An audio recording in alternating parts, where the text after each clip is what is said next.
नमस्कार।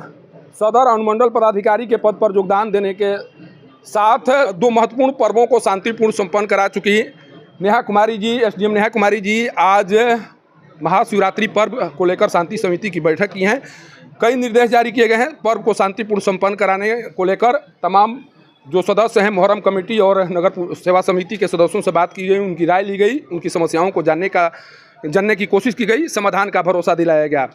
हमारे साथ मैम है, क्या कुछ गाइडलाइन जारी किया गया है मैम शिवरात्रि पर्व को लेकर?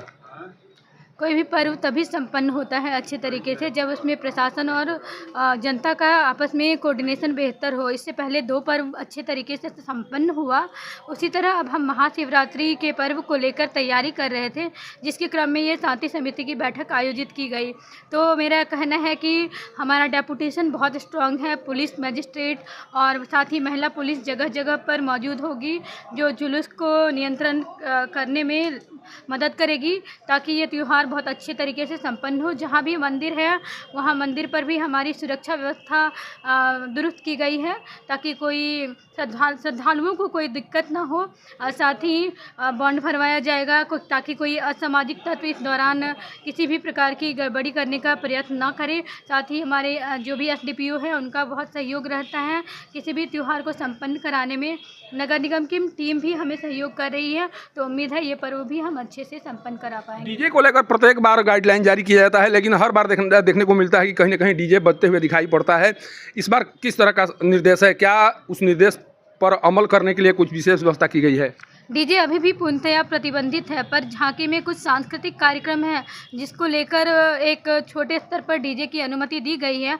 और साथ ही हर जगह पुलिस मौजूद है, तो कहीं भी जहां डीजे बजते हुए पाया गया तो उसे तत्काल ही सीज करवा लिया जाएगा।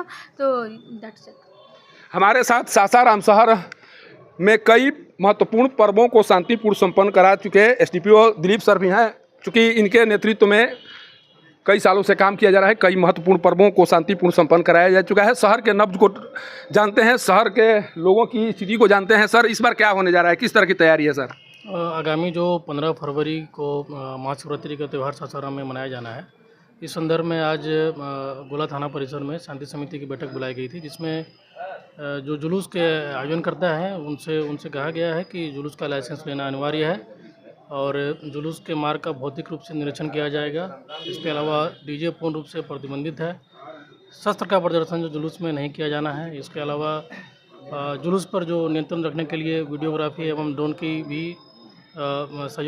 का भी सहयोग लिया जा रहा है और सोशल मीडिया पर भी पुलिस की नज़र रहेगी और लगभग जितने भी अति संवेदनशील जगह हैं, स्थल हैं, सभी पर पुलिस पदाधिकारी एवं मजिस्ट्रेट की प्रतिनियुक्ति रहेगी और स्वयं हम लोग भी जुलूस में रहेंगे। आप एक तरह से सौभाग्यशाली हैं कि आपके नेतृत्व में कार्य करने वाली पुलिस कभी भी सासाराम शहर की उस समस्या का सामना नहीं कर सकी जो सामना यहाँ के पुलिस के द्वारा पहले किया जाता रहा है। जो गाइडलाइन जारी किए गए हैं, डीजे को लेकर प्रतिबंधित करने की कोशिश पहले भी की जाती रही है, लेकिन हर बार उल्लंघन का मामला सामने आते रहता है।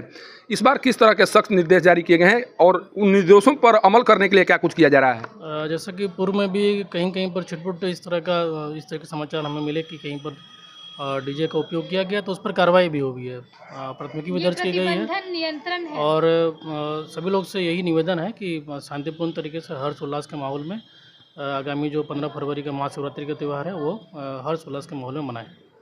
देखिए, जिस तरह से अभी तक इनके द्वारा काम किया गया, बतौर एसडीएम नेहा कुमारी जी के द्वारा कार्य किया जा रहा है, उसी कार्य का परिणाम है कि लगातार महत्वपूर्ण पर्व समाप्त हो रहे हैं, लेकिन कहीं पर भी किसी भी असामाजिक तत्वों के द्वारा कोई भी गड़बड़ी करने की कोशिश नहीं की जा रही है। केवल इसलिए कि लगातार निगाहें बनी हुई हैं पुलिस की, लगातार प्रशासन की निगाहें बनी हुई हैं और इन निगाहों के बीच महाशिवरात्रि का पर्व भी शांतिपूर्ण संपन्न हो जाएगा। कारण कि अभी से तैयारी शुरू हो चुकी है और तैयारियों के बीच तमाम जो लोग आए थे उन्हें भी भरोसा हो चुका है कि जिस तरह से अन्य पर्व समाप्त हुए हैं शांतिपूर्ण, इस पर्व को भी समाप्त कर लिया जाएगा। और जब लोगों को इस तरह से भरोसा लगने लगे तो पक्के तौर पर मानिए कि किसी भी शहर में किसी भी पर्व को शांतिपूर्ण तरीके से संपन्न कराया जा सकता है।